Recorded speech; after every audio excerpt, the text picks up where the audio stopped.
कौन झिल्ली वाला है गोबा? 10 रुपया की झिल्ली चिमनी पे मिल ली, एक बार मारी 3 घंटा ही ली। जीडी इंटर कॉलेज में अभी हम हैं और स्वर्गीय राम नरेश राय जी की पुण्यतिथि आज है। आज इस विद्यालय के प्रांगण में कंबल वितरण का आयोजन किया गया और साथ साथ एक काव्य सम्मेलन का भी आयोजन किया गया। हमारे साथ उनके सुपुत्र हैं, बहुत बहुत स्वागत है। काव्य सम्मेलन और कंबल वितरण, एक समाज सेवा और एक कहें कि राष्ट्र को आगे बढ़ाने के लिए जो भविष्य निर्माण है उसके लिए साहित्य जरूरी है, तो उसके लिए भी आपने एक आयोजन किया। जरूरत कहाँ से महसूस हुई? बहुत पहले हमारे पिता स्वर्गीय राम नरेश राय जी कंबल वितरण का कार्य खिचड़ी के दिन करते आ रहे थे। जी जी। हजारों जो गरीब तबके के लोग हैं, विकलांग हैं, विधवा हैं, उनको ये खिचड़ी के दिन कंबल वितरण दे के खिचड़ी खिला करके ये कार्य करते रहे, पुनीत कार्य। उसी कार्य को हम लोग आगे बढ़ाए। ये ऐसा संजोग रहा कि उनका पुण्यतिथि भी 3 जनवरी को पड़ गया। उस 3 जनवरी को पुनः इस साल से हम लोग खिचड़ी का कार्यक्रम और पुण्यतिथि का कार्यक्रम एक डेट पे कर दिया कि पुण्यतिथि के दिन ही हम कंबल वितरण का कार्य करेंगे।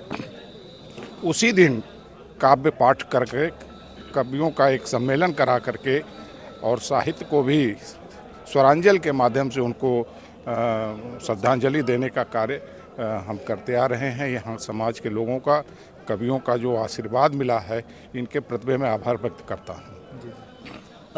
एक सवाल ये है कि आजकल जो है चीज़ें बदल रही हैं, लेकिन साहित्यिक आयोजन ज़्यादा होने चाहिए, ये ज़रूरी है। क्या लगता है, गायकों को बुलाना, भोजपुरी गायकों को बुलाना, फिल्म स्टार्स को बुलाना बनिस्पत इसके कि इस तरीके के आयोजन हो, क्यों जरूरी? देखिए, फिल्म स्टार और जो भोजपुरी गायक हैं उनकी बात अलग है। वो आते हैं और वो जो है निश्चित रूप से एक तरह से हू हल्ला करके चले जाते हैं, लेकिन जब एक साहित्यकार और एक रचनाकार आता है तो वह समाज को एक नई दिशा देने का काम करता है और अपनी लेखनी के माध्यम से माँ सरस्वती का वरद पुत्र होने के नाते वह समाज को सही दिशा देता है, सही निर्देश देता है। और निश्चित रूप से इस तरह के आयोजन हर समय होते रहने चाहिए। बिल्कुल बिल्कुल। शादी विवाह में कुल आयोजन बहुत होता रहा, मतलब ऑर्केस्ट्रा। तो क्या इस तरीके के आयोजन होना जरूरी है? इससे क्या? देखिए, ये हृदय में संवेदना जगाने का काम होता है। आपके अंदर जो आप आज की तारीख में आप देखिए, हर तरफ बुद्धि प्रभावी होता जा रहा है, हृदय पक्ष कमजोर होता जा रहा है। हृदय पक्ष में कविता जो होता है ना, रसो वैसा, रस को ब्रह्म कहा गया है, ठीक है। तो कविता रस की उद्बुद्ध करती है, और जब रस की उद्बुद्ध होती है तो आपका हृदय करुणा से भर जाता है, और करुणाद्र व्यक्ति समाज के लिए 2 कदम चलता है, न कि बुद्धिवादी व्यक्ति चलता है। जैसा कि विधायक जी आए थे, उन्होंने कहा कि समाज के लिए जो जीता है वही याद रखा जाता है। ओज की कविता आपने पढ़ी, शानदार, पूरा दर्शक दीर्घा में जो तालियों की गड़गड़ाहट हमने देखी, ऑन रिकॉर्ड है। क्या मैसेज देना चाहेंगे ऐसे लोगों को जो शादी विवाह में ऑर्केस्ट्रा करते हैं, भोजपुरी गायकों को बुलाते हैं? देखिए, मेरा तो ये मानना है कि देश में जब तक संस्कार जीवित हैं, जब तक हमारी संस्कृति जीवंत है, तब तक हमें कोई नष्ट नहीं कर सकता है। और हम कभी लोग यही काम करते हैं, संस्कारों को, नई पीढ़ी में संस्कारों का जगाना, उनको ये संदेश देना, क्योंकि हमारी जो नई पीढ़ी आ रही है इसने वो दिन नहीं देखे हैं कि जब हमारा भारत कभी गुलाम हुआ करता था, वो त्रासदी नहीं देखी है, संघर्ष नहीं देखा है। तो इनको लगता है कि सब कुछ हमें मुफ्त में मिल गया है।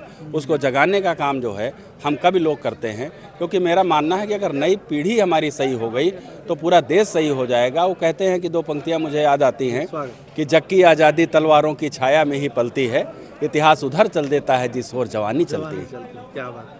तो निश्चित ही तमाम जो है स्वतंत्रता आंदोलन, चाहे पहले के हो आज़ादी के, चाहे बाद के हो, उसके अलावा भी सामाजिक आंदोलन भी हुए, उसमें गीत संगीत का और साहित्यकारों का बहुत बड़ा योगदान रहा है। कवि एक सामाजिक प्राणी होता है, समाज से बहुत सुंदर सरोकार रखता है। जी जी। और जहाँ जहाँ ज़रूरत हुई, इतिहास साक्षी है, इतिहास के पन्ने देखे जाएं, वहाँ वहाँ कलम चलाया है। मुझे लगता है कि वो कर्जदार है और फर्जदार है और चौकीदार भी है।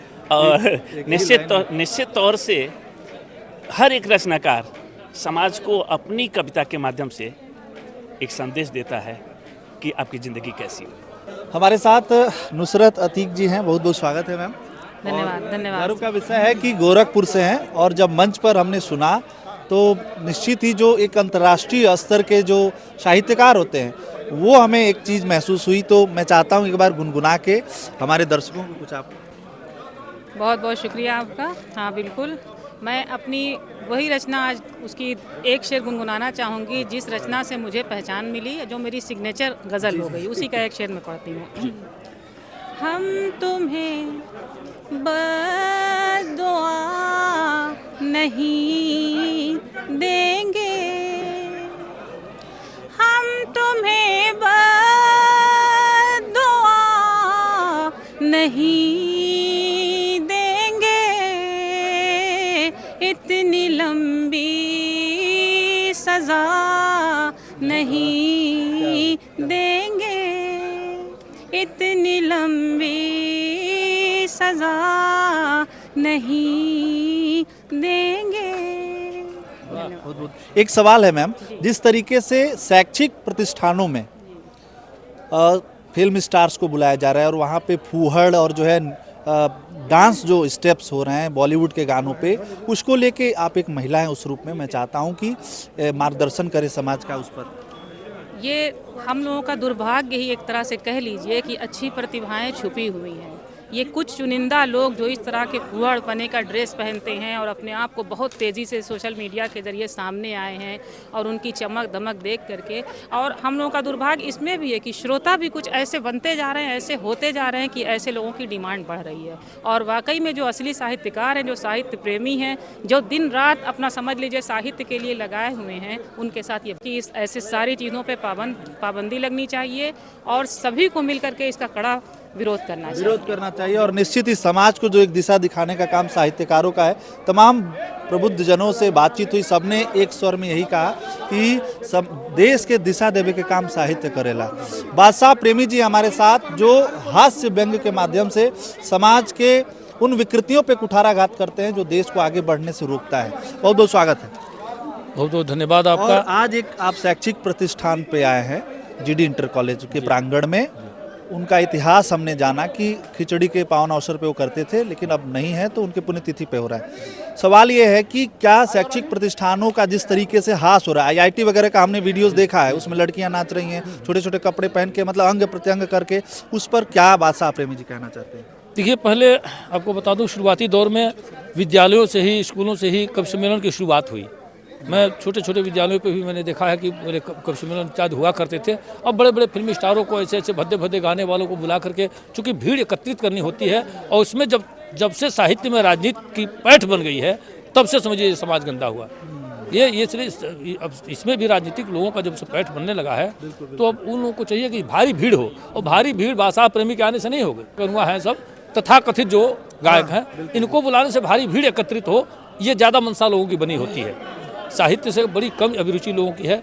मैं सिर्फ इतना ही कहना चाहूँगा कि सच कहूँ या झूठ बोलूँ, आप ही इंसाफ करिए, बात से जब ठेस पहुँचे आपको तो माफ़ करिए, आईना अच्छा भले ही हाथ में हो आपके, देखने के कबल अपनी आँख को भी साफ करिए। तो आईना भी अच्छा होना चाहिए और आपका नज़रिया भी अच्छा होना चाहिए। बिल्कुल। एक अंतिम सवाल, अभी 9 वर्ष के अवसर पे हमने देखा कि बेंगलुरु में लड़कियां जो है दारू पी के गिर रही हैं, उनको पुलिस वाले उठा के लेके जा रहे हैं, लोग उठा के लेके जा रहे हैं, टांग के लेके जा रहे हैं। स्त्री ममत्व, ये सब एक ऐसे मतलब चीज़ें हैं जो समाज को गढ़ता है। प्रथम गुरु माँ होती है, पिता को नहीं कहा जाता है। तो 9 वर्ष पर जो एक बहस छिड़ गई है कि ये 9 वर्ष हमें स्वीकार नहीं, आज भी मंच पे कहा गया, तो इसको लेके क्या आपका? देखिए, स्वीकार तो करना ही पड़ेगा। स्वीकार इसलिए करना पड़ेगा, अंग्रेजियत इस कदर हावी हो गई है हम लोग पर, और पाश्चात्य संस्कृति जो ऐसे हावी हो गई है। आप देखिए, दक्षिण में और पश्चिम में जाइए तो संस्कृति और सभ्यता नाम की कोई बात नहीं रह गई है। मैं तो धन्यवाद करता हूँ आदरणीय R.K. राय साहब का। इन्होंने ऐसे ऐसे चुनिंदा लोगों को जुटाया है, कवियों को बुलाया है। इस तरह के आयोजन होने से बच्चों में एक संस्कार जाता है, और लोगों के अंदर ये भावना पनपती है कि हमारी सामाजिक समरसता हमेशा सदैव कायम रहे। ये सोच लेकर के हम लोग कविताएं लिखते हैं, ना कि केवल हंसाना हम लोग का मकसद होता है। हम हास्य कविताएं लिखते हैं, तथापि मैं ये सोच कर लिखता हूँ कि समाज में कुछ उन कृतियों को, उन भ्रांतियों को, अंधविश्वासों को, छुआछूत को कुछ दरकिनार किया जाए, हमारी कविता से कुछ असर इसका हो। केवल हंसाना मेरा मकसद नहीं होता है। शराब पर जो आपका वक्तव्य है कि कौन झिल्ली वाला है, 10 रुपया की झिल्ली चिमनी पे मिल ली, एक बार मारी 3 घंटा ही ली। ठीक है।